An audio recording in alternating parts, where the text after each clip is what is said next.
না হাত ধর নানু ভাই।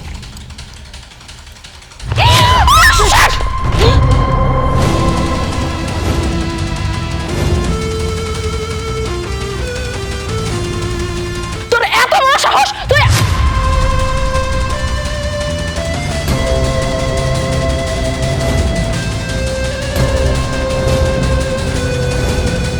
কি হলো? আপনি হাত নামাইলেন কে? মারেন আমার আর আমার নানু ভাইরে মারেন, খারাই রেছেন কে? আপনারা বড় লোক মানুষ, আমরা গরিব মানুষ, আমরা জন্ম এনেছি মার খাইবার লেগেল, আপনি ঘর লাত্তি আর থাপ্পড় খাইবার লেগেল, মারেন না কে? কি ব্যাপার ম্যাডাম, আপনি মারতে পারছেন না, মারেন। আমার কি মনে হচ্ছে স্যার, ম্যাডাম একা হয়তো মারতে পারছে না, চলুন আমরা দুইজন যে ম্যাডামের সাথে সাহায্য করি, ওই লোকটাকে ইচ্ছা মতো মারি। ঠিক আছে চলো। ম্যাডাম আপনি একা মারতে পারছেন না, দাঁড়ান। এই ছোট লোকের বাচ্চা, বাচ্চা বানিয়ে আমাদের ম্যাডামের শরীরে ফেলেছিস। কোন সাহসে, কোন সাহসে আপনি ওনার গায়ে হাত তুললেন? ম্যাডাম আপনি এসব কি বলছেন? এই ফকিন্নির বাচ্চা দুটোর এত বড় সাহস, ওরা কিনা আইটা পানি আপনার শরীরে ফেলেছে, আর আমরা কিনা তাকে তাকে দেখবো। এর জন্য ওদের উচিত শিক্ষা দেওয়ার জন্য এসেছি। হ্যাঁ ম্যাডাম, কুকিলা ম্যাডাম তো ঠিকই বলেছে। ওরা যেভাবে আপনার সাথে বেয়াদবি করেছে, বেয়াদবি শাস্তি অবশ্যই পেতে হবে। চুপ করুন, আপনারা যেটা করেছেন সেটাই অন্যায়, ওনারা কোনো অন্যায় করেনি। আপনারা জানেন আপনারা কার গায়ে হাত তুলেছেন? উনি আমার মা আর ও আমার মেয়ে। ম্যাডাম আপনি এসব কি বলছেন? সামান্য মুচি আপনার কি করে মা হয়? আপনার মা কোন গেলে যা, তাছাড়া আপনাকে তো দেখে মনে হয় না যে আপনি বিয়ে হয়েছে, আবার আপনার একটা বাচ্চাও আছে। চুপ করুন। ও মাই গড! চোখের সামনে মানুষ যা দেখে সবসময় তা সত্যি হয় না। আমার লাইফে এমন হিস্ট্রি আছে যেটা আপনারা জানেন না। মা, মা তুমি কেমন আছো মা? আমি ভালোই আছি, কিন্তু যে বারবার মাইশের কাছে যে কইতা চাস আমি তোর মা, ও তোর মিয়া, কিসের লিগাল পরিচয় দিতে চাস? হ্যাঁ, আমরা তো আপনাকে চিনি না, সমস্যা নাকি আপনার? মা, মা আমি জানি আমি তোমাদের সাথে যে অন্যায় করেছি, অন্যায় করার পরও মেয়ে বলে পরিচয় দেওয়ার মতো মুখ তোমার আসলে নেই। আমার সাথে কথা বলতে হয়তো তোমার লজ্জা করছে। আমি আসলে একটা খারাপ মেয়ে, আমি আসলে একটা অপদার্থ মা। না হলে নিজের স্বার্থ দেখে, নিজের ভালো থাকার কথা চিন্তা করে মাকে রেখে, মেয়েটাকে রেখে আমি দূরে চলে যেতে পারতাম না। কিন্তু মা, আল্লাহ সব কিছু সহ্য করলেও অন্যায় কিন্তু সহ্য করে না। অন্যায়ের শাস্তি আল্লাহ নিজে হাতে দেয়। আমি যে স্বার্থের কথা চিন্তা করে তোমাদের থেকে দূরে সরে এসেছি, সেই স্বার্থ আমার হাসিল হয়েছে ঠিকই, কিন্তু একটা দিন, একটা রাত, একটা মিনিট, একটা সেকেন্ডও আমি ভালো থাকতে পারিনি মা।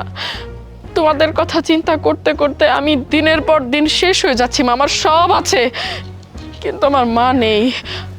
আমি আমার মেয়েকে 10 মাস 10 দিন পেটে ধরেছি, আমার মেয়ে নেই। আমি মোটেও ভালো নেই মা। তোমাদের থেকে দূরে যাওয়ার কিছুদিন পরে আমি তোমাদের খোঁজ করার জন্য গ্রামে এসেছিলাম। সবাই বলেছে তুমি বাড়ি ঘর বিক্রি করে কোথায় যেন নিরুদ্দেশ হয়ে গেছো। কত খুঁজেছি তোমাকে, আমার মেয়েকে আমি পাইনি মা। আল্লাহর কাছে কান্না করতে করতে বলেছিলাম কখনো যদি তোমাদেরকে পাই আমি তোমাদের কাছে ক্ষমা চেয়ে নিব, তোমাদেরকে আর দূরে সরাবো না। ও মা দেখো, আল্লাহ আমার ডাক শুনেছে, আল্লাহ তোমাদেরকে আমার কাছে এনে দিয়েছে।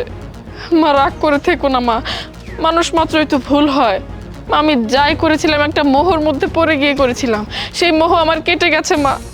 মা তুমি আমাকে ক্ষমা করে দাও, আমি তোমাকে নিয়ে, আমার মেয়েকে নিয়ে ভালো থাকতে চাই মা। আমার ভুল হয়ে গেছে মা, তুমি আমাকে ক্ষমা করে দাও। তোমরা আর আমার সাথে এমন করো না মা, তোমাদেরকে ছেড়ে আমি ভালো নেই। আমি তো তোকে দেখতেছি তুই দিব্যে সুখে আসাস, তোর তো কোনো দিক দিয়ে কোনো অশান্তি দেখতেছি না। কি সুন্দর পোশাক আশাক, আমার বাড়িতে থাকতে তো তুই না পোশাক পাস নাই। হ্যাঁ, পুরান কাপড় চোপড় তোরে বানাই দিছি, ওইগুলোর মধ্যে কোনো শান্তি পাস নাই। সন্তান একটা জন্ম দিয়ে বড় লোকের পোলার হাত ধরে গেছাস। তোর জামাই তো মস্ত বড় অফিসার, হে অফিসের চেয়ারে আবার তুইও বইছিস। এত সুখে থাকার কথা, কে ওই সংসারে কি তোর বাচ্চা কাচ্চা হইতেছে না? এই পুরান বাচ্চার কথা মনে পড়ছে? হ্যাঁ, কইছিল এই পুরান বাচ্চা 4 বছর আগে ফালাই থুয়ে গেছিলি, মা মা কইছে করবারলো, মা মা।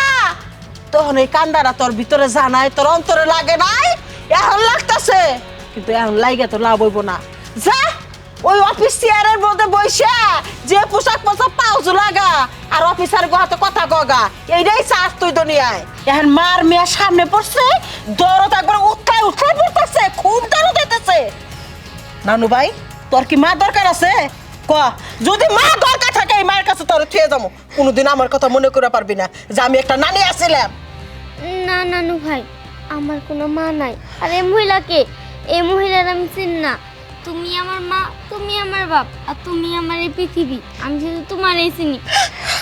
দেখছ হুলি আবার মিয়া দাবি করস, এই মিয়া তোকে ছাড়ে না। চিন্তো যদি কষ্ট করে মানুষ কইরা মানুষের মতো মানুষ করে বাড়তে চাস, তোকে মা হিসেবে চিন্তো, তুই মানুষ করস নাই, পালাই দিয়ে গেছ।